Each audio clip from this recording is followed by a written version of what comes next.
Welcome to Gail's Kitchen. Today we're making sweet potato pie with a pecan crumble topping. This pie combines my two #1 favorite pies.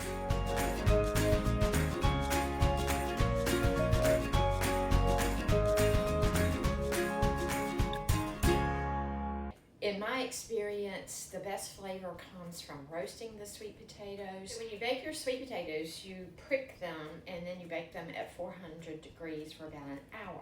I take the potato masher and mash my sweet potatoes, so I call them mashed potatoes. So you put 4 cups into a large bowl, and to this we're going to add 1½ cups of sugar. I use all granulated sugar, 4 eggs, 1/2 cup of heavy cream, and you can use half and half if you have that. 1/4 cup of melted butter, and you don't want to cook your eggs, so let the melted butter cool for a bit. And a sweet potato pie would not be a sweet potato pie without vanilla, and I use 2 teaspoons of vanilla. Now, a sweet potato pie is very similar to a pumpkin pie with its spices. This is 2 teaspoons of cinnamon, 1/2 teaspoon of nutmeg, 1/2 teaspoon of cloves, and 1/2 teaspoon of ginger. I've eaten so many sweet potato pies, and I've made so many sweet potato pies.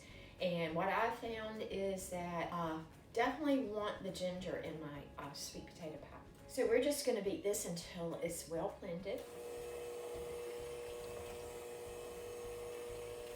You can certainly beat this by hand. It only takes a couple minutes. Cannot wait to taste this sweet potato pie. This is going to be a large sweet potato pie. It fills a 10-inch deep dish. So I've par-baked my pie crust, and it's nice and cool now. All we have to do is pour this in. Oh, yummy.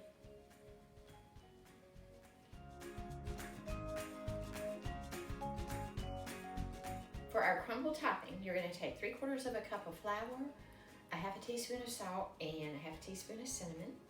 Put that in a medium bowl. To that, we're going to add 1/4 cup of firmly packed brown sugar. And then we're going to add 1/2 cup of chopped pecans.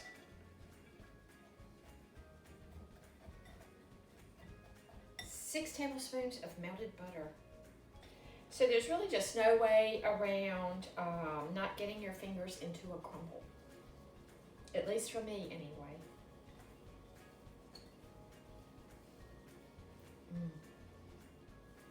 Spread that on there with your fingers.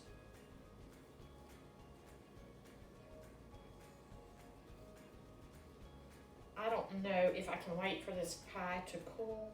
I mean, I just adore sweet potato pie. I just adore it.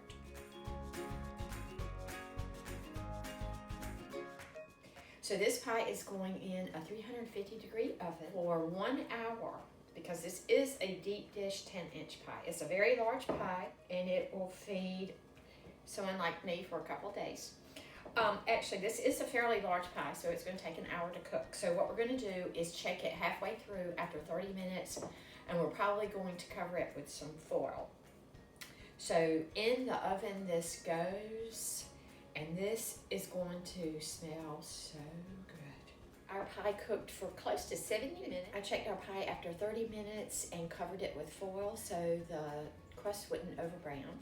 And then I checked it again after an additional 30 minutes, and the center was not quite set up. So I left this in for 10 more minutes. When you make a 10-inch deep dish pie like this, it may require 70 minutes of cooking time. And what you want is just a little bit of jiggle in the center.